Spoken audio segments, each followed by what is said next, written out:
For this show, I'm searching for the dreamers, the creators, the storytellers of our time.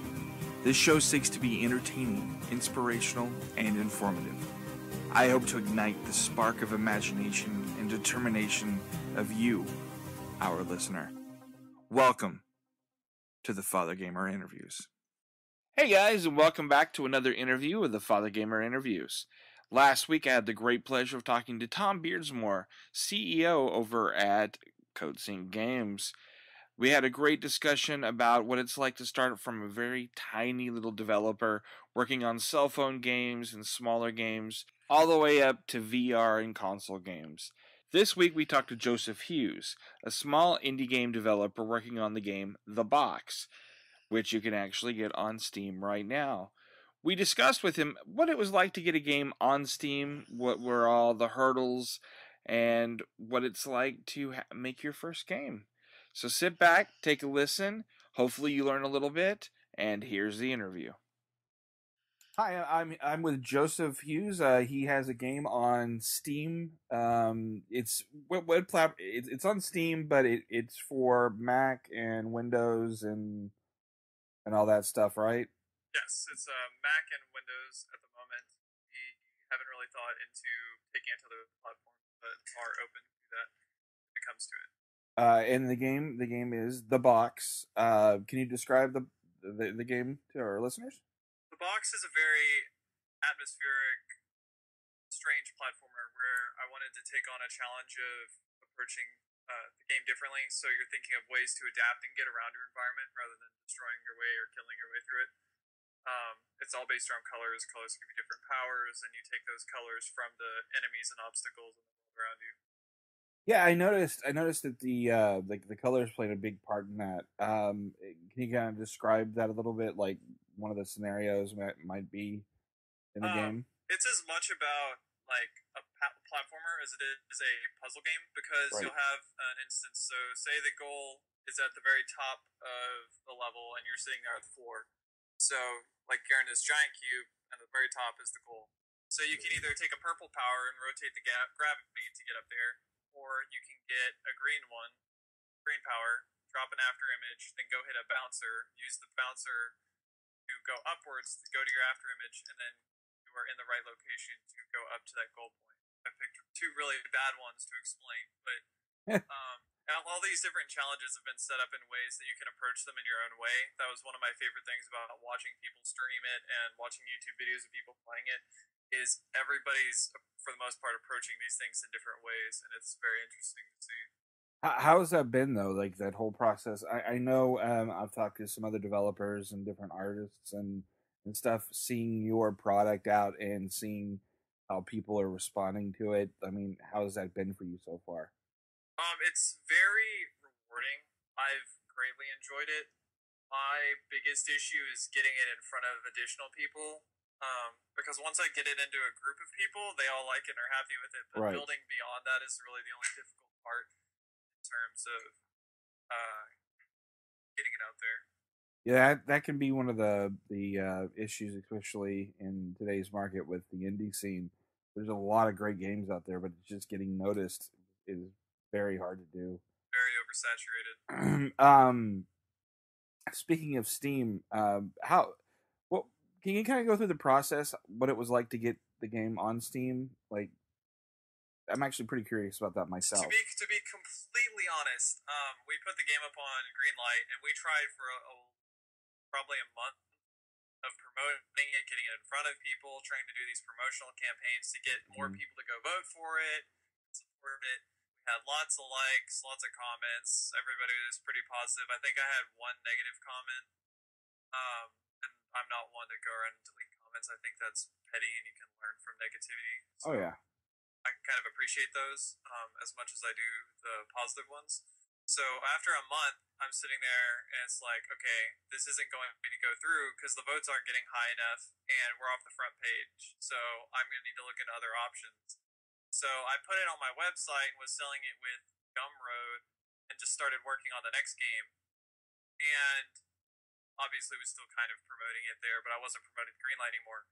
And I came back from vacation, I forget where I was, and I looked at my email, it's like, your game got approved through Steam Greenlight, and it was it was a very unreal experience because it's like I know this is one of those spam emails, and I check it, and it's like legit, and it's mind-boggling. I had no idea what was going on or how it went through, but it was quite a nice surprise to see that even though I had stopped busting my head against the wall trying to get it through, that it still got through by people seeing it and voting for it. It's kind of interesting. I've talking to a lot of people how quickly success and how quickly that stuff can happen, and it's hard to believe. It's just almost ethereal, otherworldly that this is happening. That something that your dream is happening. So Yeah.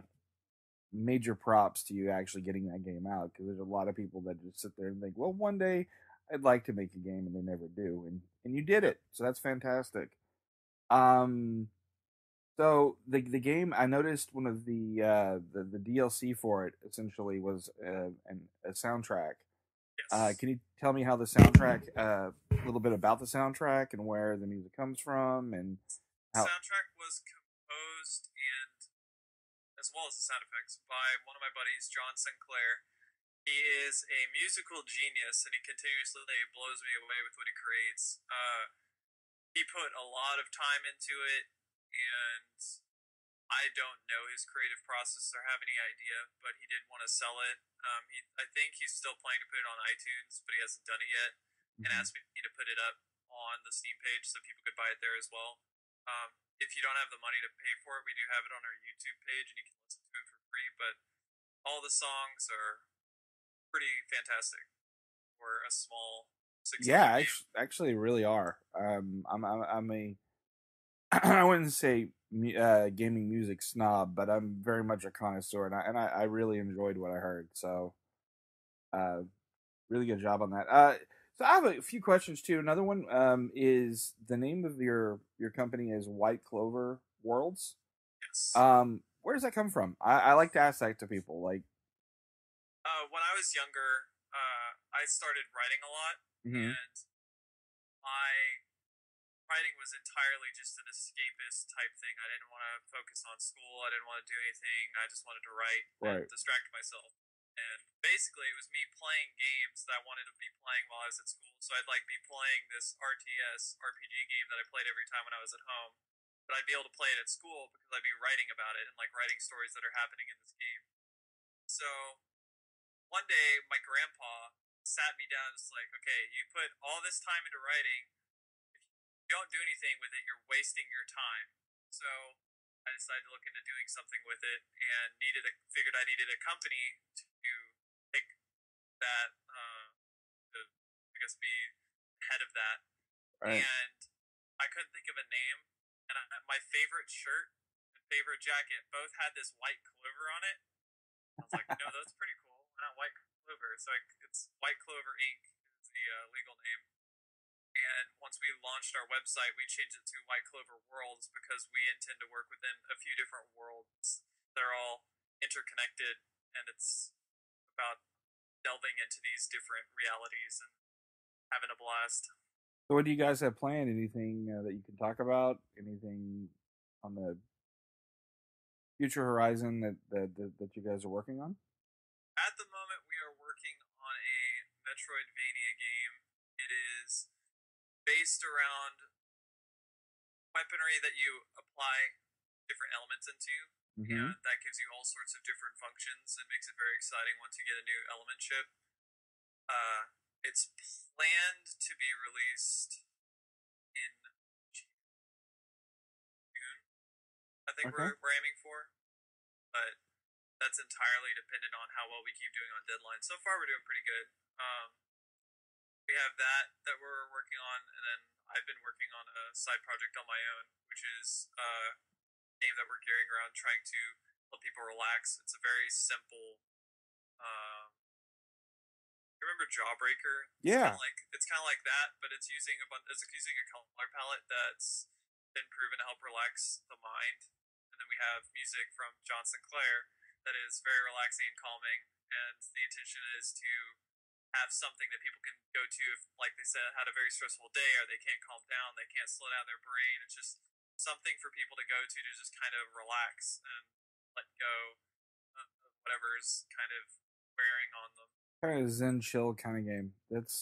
I like that. That's actually pretty cool.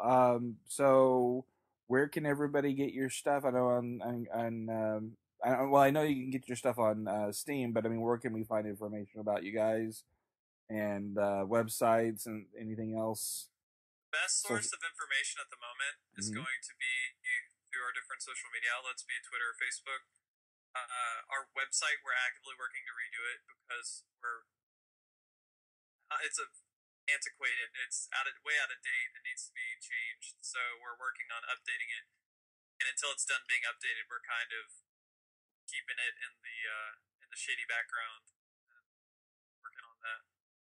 Well, as you guys continue to put out stuff, let us know. We'll keep putting stuff on Cinelinks and letting people know about you guys. Okay, great. Thank you so much for the interview, man. Thank you again to Joseph for the interview. If you'd like to find out any information about White Clover World Studios or like to get their game, the game embed, so you can go straight to Steam from our interview right here on Cinelinks.com. Just click on the link, go in, buy the game, try it out. You won't be disappointed. Also, take a look at the soundtrack. It's there as well.